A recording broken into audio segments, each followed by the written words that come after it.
你敢相信吗？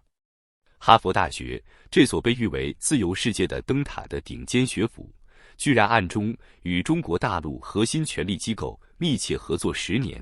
为权力体系培养接班人，甚至有人直言哈佛已彻底沦为海外的干部学院。这一切不再只是阴谋论，而是美国国会调查报告中白纸黑字写出来的证据。7月31日，美国会3位重量级议员正式向哈佛大学校长发出最后通牒，要求其在8月7日前交出与中国大陆所有合作的完整文件。他们指出，哈佛与大陆最核心权力部门之一中央组织部门合作已有10年之久，为未来领导层提供系统性培训，课程甚至在哈佛校内进行。这不是什么学术交流，而是体制输出、价值渗透、精英策反的3合1。这次事件的主角是一个你可能从未听说过的组织——中国浦东干部学院 （CELAB）。这是大陆高层直接管理、专门为政商精英打造的特训营，而哈佛大学肯尼迪学院居然与其建立了正式合作机制。你以为这是短期项目？不，这种合作已经持续10年。根据中国社科院2016年的一份内部说法，大陆方面会派遣部分干部赴美接受哈佛大学肯尼迪学院的培训。这些干部是谁？正是权力体系中的精英，体制内的未来接班人。一边是以自由、民主、开放著称的美国哈佛大学，一边是以封闭、等级、洗脑为标签的权力训练系统。这样的结合不是国际学术交流，而是地缘政治中的文化俘虏。再来看一些让人心惊的数字和名字。高层领导的独生女曾以假名进入哈佛大学读书，并在父亲即将掌权之际顺利毕业。前国务院副总理，哈佛公共管理硕士，国家副主席，2002年在哈佛中期职业培训。高层政要，1999年参加哈佛短期项目。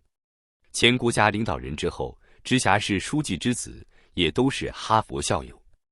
1998年起，哈佛设立奖学金项目，每年接收约20名大陆高级官员。你还以为他们来这里是为了交流民主自由？不，他们带着体制的基因而来，又带着西方技术、治理理念，甚至美国国防部资助的研究成果回去。这是一次彻头彻尾的基因复制计划。不仅是培训体制内干部，哈佛还参与了数项极具争议的项目，触碰了美国国家安全底线，与新疆相关组织人员合作研究，使用美国国防部资助资金，与大陆军方背景高校清华、浙大、华中科大开展军事技术研发，与伊朗政府资助机构的研究员合作，参与涉及大陆器官移植研究的合作项目，且相关争议不断升级。美国国土安全部已于2025年5月下令终止哈佛的学生与交流访问者项目认证，这是对哈佛失控合作最明确的制裁。国会调查人员直言，这些项目已经不是学术研究，而是对国家安全的挑战。2021年，美国著名纳米科学家、哈佛教授查尔斯·利伯因隐瞒其参与大陆高端人才计划，被判6项重罪。而就在2025年5月，他正式加入清华大学，成为讲座教授，全职入驻深圳国际研究生院。他不是一个例外，而是系统性吸纳的缩影。大陆正以科研资源加利益诱惑为武器，在西方高校中不断建立代理人、合作人、亲近学者网络，而哈佛居然是整个系统的桥头堡。不是阴谋，而是大陆自己承认了。2014年，上海官媒上官新闻公开称，如果要给海外干部学院排名，哈佛大学肯尼迪政府学院当之无愧地位居榜首。这是怎样的荒谬和讽刺？西方最高学府竟被权力体系用作干部培训营。哈佛不再仅仅是大学，它变成了一架意识形态输出的传送带，是软性体制的实验基地，是政商精英洗美白、刷学历、借国际地位镀金的高端包装工厂。7月31日，美国会3位议员穆勒纳尔、沃尔伯格与斯特凡尼克联合发出措辞强硬的信函，要求哈佛大学在2025年8月7日前提交所有与大陆机构的合作文件。这不是礼貌性的邀请，而是一次全面逼宫。信中要求提供2类资料：一，自2015年以来，所有哈佛学院与大陆所属控制或指导机构之间的正式或非正式合作文件；二点，一份清单，列出哈佛从大陆政府相关实体收受的金钱或非金钱利益，包括但不限于部委、委员会、国有企业、附属研究机构、军事或准军事单位、地方政府、授权中介组织等。斯特凡尼克议员直言，哈佛无处可藏，加博校长必须公开透明。穆勒纳尔则表示，这不是普通的合作行为，这是可能协助对手势力渗透美国国家系统的行为，必须受到全面审查。曾几何时，哈佛是全球青年仰望的学术圣殿，如今它却被用作打造另一种制度统治精英的海外孵化器。而这一切不是悄悄进行的，是在哈佛校内高调进行。教室在哈佛，教材由大陆组织提供，教授部分来自权力系统，课程围绕治理、危机管理、公共话语权、技术治理等极具战略意义的内容。培训结束后，这些学员回国后即升官、调任要职或主导关键改革项目。你还觉得这只是文化交流吗？这更像是一场精英共谋，一个以学术合作为幌子的战略计划，一种将意识形态与治理模式捆绑输出的路线。中国大陆媒体对哈佛的赞誉早已不是世界名校这么简单，他们称哈佛为体制化干部的镀金平台，对接世界话语权的突破口，最强外援、最强白手套，为治理结构改革提供方法论的海外中心。人民日报旗下评论栏目曾写道，通过与哈佛等高端学术机构的合作，我们不仅能强化对西方治理逻辑的理解，更能将东方治理逻辑推向国际。这不就是典型的以彼之道还施彼身吗？美国用哈佛影响世界，结果现在大陆也用哈佛反向影响美国。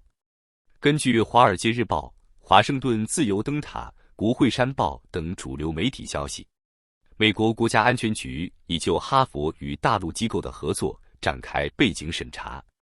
国土安全部冻结哈佛部分签证支持。国会筹划启动对高校接受外资合作的新监管法案。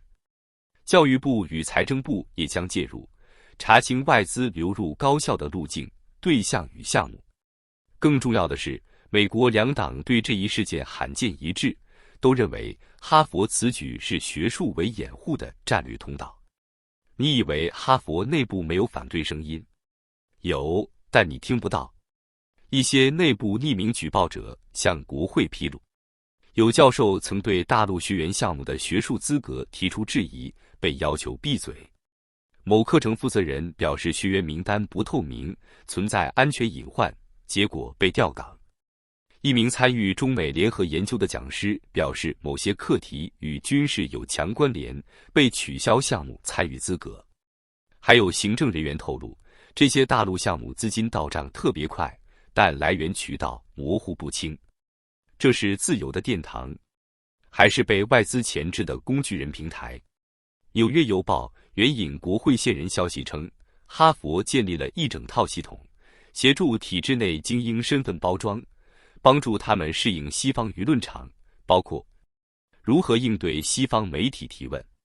如何在社交平台塑造改革派形象，如何写出亲西方的学术论文，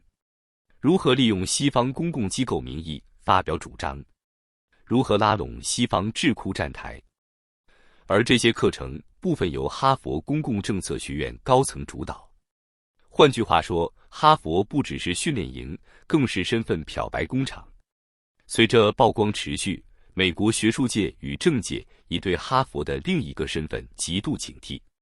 多项制裁可能在未来数月落地。一、撤销联邦资助，哈佛每年从联邦获取数亿美元研究经费。二、限制国际招生名额，特别是针对部分高风险国家申请者。三、禁止对外合作未经备案，所有与海外机构合作需报告教育部与国家安全部。哈佛正走在一条危险的钢索上，一边是知识自由的理念，一边是实用主义下的妥协与交换。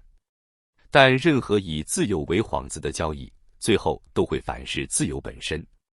我们并不是说所有中外合作都有问题，也不是否认中国学生在哈佛的价值。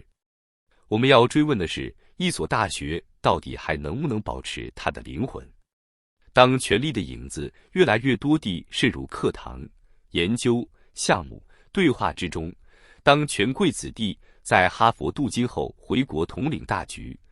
而普通美国学生却陷入失业、贷款、阶层冻结的困境，这还是你心中那个哈佛吗？